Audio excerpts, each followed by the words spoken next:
तो दोस्तों मैं निकल चुका हूँ अपने जर्नी पे, जिसमें मैं बेसिकली बिहार पे घूमने वाला हूँ।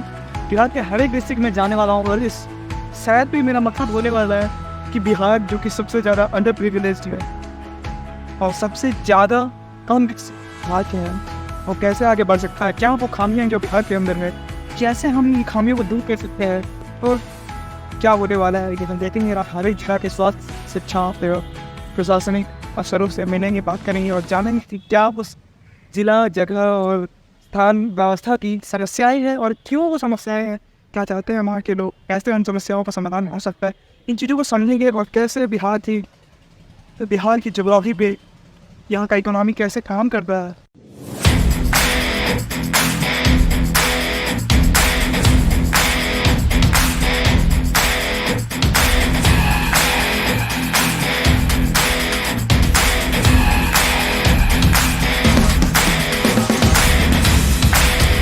नमस्कार दोस्तों, स्वागत है आपका आपकी एक नई वीडियो में। आज के वीडियो में हम बात करने वाले हैं लोकल व्यवस्थाओं के बारे में जो कि बिहार में स्थापित है।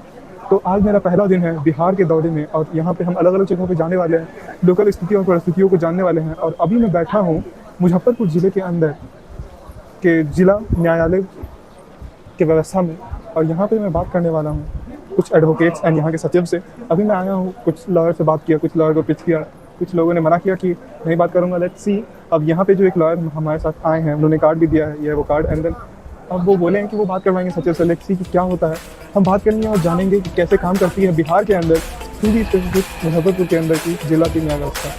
तो ये है मिस्टर अजय पासवान, जो कि हमें ले जा रहे हैं general secretary of bar council of Muzaffarpur के पास, जिनसे हम बात करने वाले हैं और जानने वाले हैं यहाँ की लोकल मुद्दों के बारे में और जो प्रॉब्लम्स है यहाँ पे, जो पब्लिक एंड लॉयर्स सब कुछ फेस कर रहे हैं, litigants and all the lawyers and court officials, everyone, what are the problems and the possible solution to it.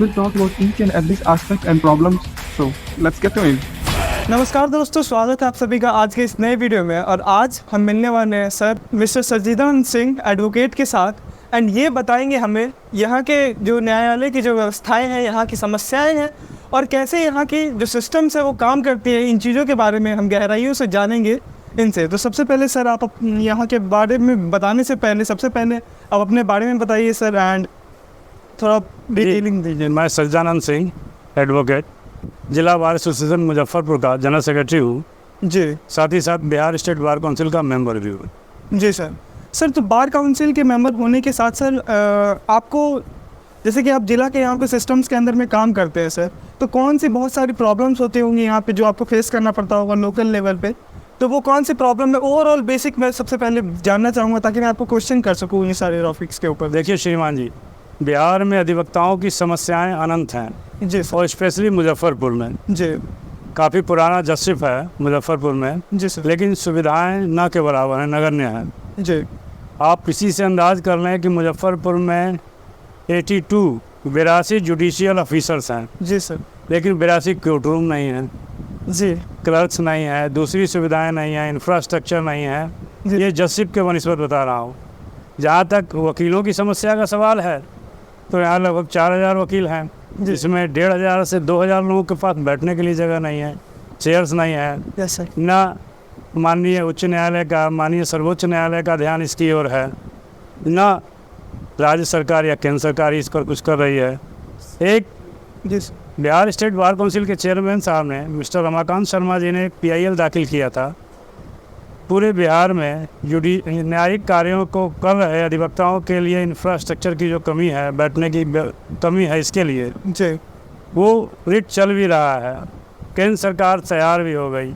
बार बार माननीय उच्च न्यायालय से डायरेक्शंस दिए जा रहे हैं कि सभी बार एसोसिएशंस में, चाहे डिस्ट्रिक्ट लेवल के हों या सब डिविजनल लेवल के हों, DM ज़मीन उपलब्ध कराएं। 7400 स्क्वायर फीट ज़मीन उपलब्ध करानी है।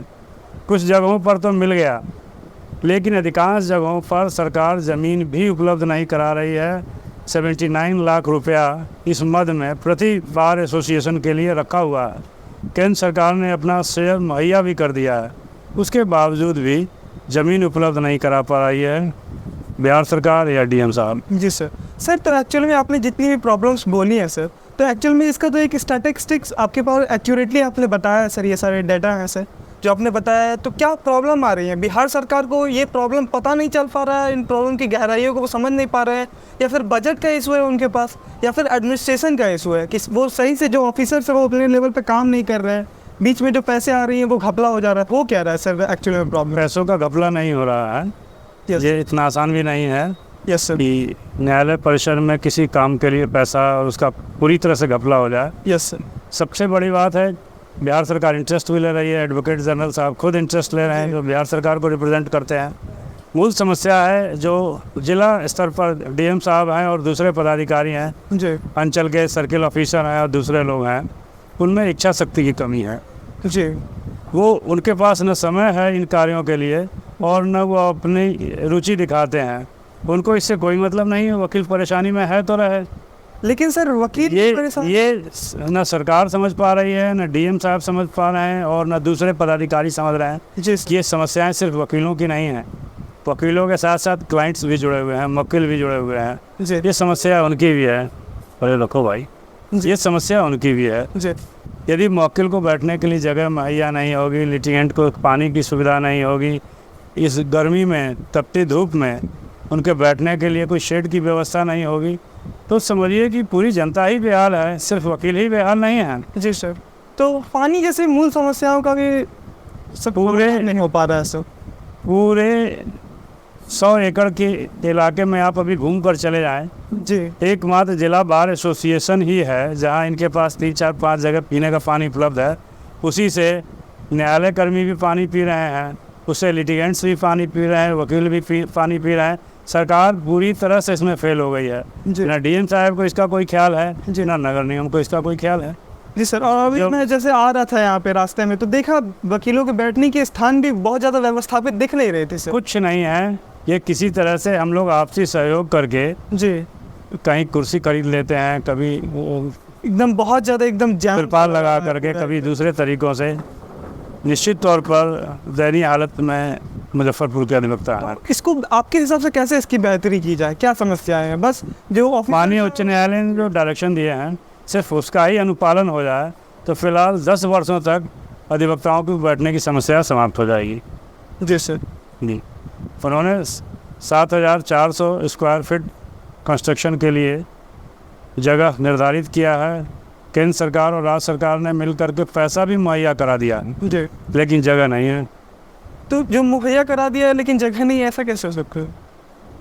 फंड एलोकेट कर दिया गया है, फंड एलोकेट कर दिया है, लेकिन जब नक्शा बन जाएगा, जी सरकार के लोग पीडब्ल्यूडी के जो इंजीनियर हैं वो नक्शा बना करके जगह चयनित करके देंगे, तभी तो काम आगे बढ़ेगा। जी। तो एक्चुअली में काम को सीरियसली लिया ही नहीं जा रहा है, रुचि नहीं है, पदाधिकारियों में रुचि नहीं है, वो अपनी नौकरी को नौकरी की तरह करते हैं। तो सर इसकी इम्पोर्टेंस को मतलब समझना तो ज़रूरी है सर, क्योंकि सबसे बेसिक और सबसे इम्पोर्टेंट चीज़ है सर, जो कि हमारे पूरे ज़िले को चलाने में हम लोग को मदद करता है सर। कोई भी कहीं पे भी होता है, कोई भी लड़ाई या फिर दंगा फसाद होता है तो कोई बोलता है कि केस कर देंगे तुम्हारे ऊपर। तो एक मतलब लोकल लोगों के लिए सबसे इम्पोर्टेंट सॉल्यूशन क्या है? कोर्ट रूम से। और जब कोर्ट रूम ही सही से फंक्शन नहीं करेगी बेसिक लेवल पे, तो कैसे सर जनता की समस्याओं को समझ? अधिवक्तागण न्यायिक प्रक्रिया के प्रमुख अंग हैं। यद्यपि न्यायिक पदाधिकारी न्याय करते हैं, लेकिन अधिवक्ताओं की भूमिका के बिना बिल्कुल बेकार है। Yes sir. एक साधारण लिटिगेंट, एक साधारण व्यक्ति जिसको कानून का ज्ञान नहीं है, जब तक अधिवक्ता के माध्यम से अपनी बात को न्यायालय में नहीं रखता है तब तक उसको न्याय मिल ही नहीं पाता है। जी। जो माध्यम है अधिवक्ता, उनकी ही स्थिति बड़ी दयनीय है। Yes sir. और निश्चित तौर पर अगली जो भी आगामी तारीख होगी माननीय उच्च न्यायालय में रिट में, उसमें हम लोग खुद अपीयर होकर के वहाँ माननीय जज साहब को बताएंगे, माननीय न्यायमूर्ति को बताएंगे कि मुजफ्फरपुर की किस तरह से अनदेखी हो रही। जी। तो सर और जैसे कि हम लोग को देखते हैं, आपने बात भी की यहाँ पे कि जो अनपढ़ लोग होते हैं, जो उतना जानते नहीं हैं प्रॉब्लम्स के बारे में, लोग कैसे लॉ सिस्टम काम करती है, तो वो लोग कैसे अप्रोच करते हैं? बहुत सारे लोगों को डर भी है इस सिस्टम को लेके कि कोर्ट केसेस में नहीं फंसना चाहिए। तो आप इस चीज़ों के बारे में, ये एक अलग ही मुद्दा है, उन सभी मुद्दों से एकदम ही अलग है, तो क्या आप इनके बारे में बात करना चाहेंगे सर थोड़ा सा? देखिए, डर कुछ नहीं है। Yes sir. ये आम तौर पर बाहर ये मैसेज जा रहा है यस कि न्यायालय में जाएंगे बरसों लग जाएगा, न्याय नहीं मिलेगा। जी जी। इसलिए सीमित संसाधन का व्यक्ति बाहर निकलना ही नहीं चाहता है। वो मार खा करके ज्यादती सह करके अपने घर में रह जाता है, लेकिन न्यायालय की ओर नहीं बढ़ता है। जी मूल वजह यह है न्यायिक प्रक्रिया। जी सर। आज एक वांटेड अपराधी जी किसी केस में वांटेड है, जी न्यायालय में चला जाए और माननीय जज साहब को कहे कि आज मैं आपके इस केस में वांटेड हूँ, आप मुझको गिरफ्तार कर लीजिए, जी तो कहेंगे नहीं नहीं, this is not proper procedure. आप जाइए पहले अपने वकील के माध्यम से यहाँ पर एक पिटीशन डालिए, सरेंडर करिए। जब जज साहब को पता है वांटेड है, उसको वहीं से पकड़ के उसको जेल भेज देना चाहिए। वांटेड है सर, लेकिन वो एक सिस्टम है, उसको फॉलो किया जाना भी तो इम्पोर्टेंट है। तो इसी सिस्टम को चलाने के लिए बीच में अधिवक्ता की ज़रूरत है। Yes sir. जैसे कि जो कसाब था जो पकड़ा गया था, उसको भी सर कितने दिन रखा गया, उसको कसाब ट्रायल दिया गया। कसाब जी की दूसरी बात थी, उनको ट्रायल का अधिकार मिला हुआ है भारतीय संविधान में, उनको अपना डिफेंड करने का अधिकार मिला हुआ है। उसके तहत वो जितने दिन भी चलता रहा चला। सर तो जैसे आप वांटेड की बात कर रहे हैं, तो वो किसी वांटेड को ट्रायल की ज़रूरत नहीं है सर। बिल्कुल ज़रूरत है, बिल्कुल ज़रूरत है। वांटेड को ट्रायल की ज़रूरत है। मैं ये कह रहा हूँ कि वांटेड यदि सीधे न्यायालय में आकर कह दे मैं वांटेड हूँ, तो यस सर, तब तो उसको वहाँ कुछ न्याय नहीं मिलेगा। वो कहा जाएगा या तो आप पुलिस स्टेशन पर जा कर के सरेंडर करिए या किसी वकील के माध्यम से आइए। जी जी, या तो पुलिस स्टेशन पे करना होगा, क्योंकि कोर्टरूम में मैंने शायद ये भी सुना हूँ, नहीं पता मैं सही हूँ, मैंने ये भी सुना है कि अगर कोई इंसान खुद के खिलाफ कोई भी सबूत पेश करता है तो वो वैलिड नहीं होता है। नहीं नहीं, ऐसा नहीं है। होता है सर? ऐसा है, वो ये देखने की बात है कि जिस समय ये सबूत आप पेश कर रहे हैं जी उस केस में स्टेज क्या है। यस। और सर मैं बात करना चाहूँगा सर, जो यहाँ पे सिस्टम है, जैसे कि आपने बोला कि जो वांटेड है उनको सज़ा नहीं मिल रही है सर। मिल रही है मतलब कि उसके लिए एक प्रोसेस है, टाइम लग रहा है सर, और बहुत सारे केसेस भी, इतने सारे केसेस पेंडिंग हैं। जैसे जो लोग हैं इस सिस्टम में, उनके जो ऑफिसर्स हैं वो कम हैं, केसेस बहुत ज़्यादा है जो कि पेंडिंग है। तो सर इतने सारे पेंडिंग केसेस को ख़त्म करने का क्या सॉल्यूशन है सर? क्या एक प्रॉपर सॉल्यूशन होगा जो जितने पेंडिंग केसेस आ रहे हैं, ताकि लोगों का भरोसा बढ़ पाए सर जुडिशियल सिस्टम के अंदर में?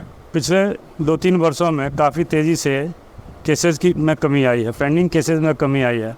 इसके लिए माननीय सर्वोच्च न्यायालय ने भी पहल की, माननीय उच्च न्यायालय ने भी पहल की। लोक अदालत के माध्यम से काफ़ी तेज़ी से केसेस समाप्त हो रहे हैं, कम हो रहा है। पिछले 2 राष्ट्रीय लोक अदालत में बिहार में मुजफ्फरपुर को प्रथम स्थान मिला है डिस्पोजल करने के लिए। ये प्रथम स्थान मिला है जी, सर बिहार? पूरे बिहार में। हाँ जी तो मुजफ्फरपुर का रेशियो काफ़ी बढ़िया है। जी उसमें माननीय जज साहब, अधिवक्तागण, लिटिगेंट सभी एक दूसरे को कोऑपरेट कर रहे हैं और डिस्पोजल हो भी रहा है। जी सर। तो ये डिस्पोजल हो रहा है, तो क्या एक कुछ डिफरेंस है सर मुजफ्फरपुर में और बाकी ज़िलाओं के अंदर में? कुछ ऐसा तरीका जो मुजफ्फरपुर ज़िला फॉलो कर रहा है जिसकी वजह से जो केसेस के डिस्पोजल फास्ट हो पा रहे हैं other than other district sir? नहीं, मैं सिर्फ लोक अदालत की बात कर रहा था। जो लोक अदालत के माध्यम से डिस्पोजल हुआ है, मैं इतनी बात कर रहा था। सर लोक अदालत में जो पदाधिकारी होते हैं, सेक्रेटरी होते हैं और उनके जो चेयरमैन होते हैं, उनकी कार्यशैली पर डिपेंड करता है कि लोक अदालत में कितने केसेस डिस्पोजल हो रहे हैं। इससे पहले यस सर जो सचिव महोदय थे वो इसको जी जान लग करके करते थे। खुद जगह जगह ग्राम पंचायत में, दूसरी जगहों पर जा कर के विजिट करते थे और वहाँ पर लोगों को एकत्रित करके प्रोत्साहित करते थे कि आपके जो छोटे मोटे मामले हैं उसमें सुलह किया जा सकता है, आप बैठकर सुलह कर लें। वो यहाँ न्यायालय में भी रहते थे, तो 2 एसोसिएशंस हैं, दोनों एसोसिएशन के बीच जाके अधिवक्ताओं से मिलते थे, उनसे भी विचार विमर्श करते थे कि किसी तरह से अधिक डिस्पोजल किया जाए और उसका उचित अच्छा फल भी मिला।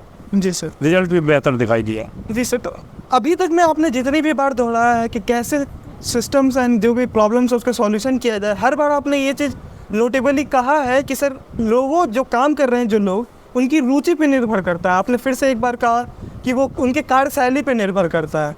तो क्यों कुछ जो कार्यकर्ता है जो भी काम कर रहे हैं, वो कुछ लोग जो बहुत अच्छा काम कर रहे हैं, कुछ लोग नहीं कर रहे हैं, तो क्या अंतर है, क्या क्यों है? 2 बातें हैं। एक तो वर्किंग एबिलिटी हर मनुष्य की अलग अलग है। Yes sir. 2, एक ही क्वालिफिकेशन के 2 व्यक्ति की एबिलिटी एक बराबर नहीं हो यस सकती है। सर। दूसरा है कार्य की रुचि। यस।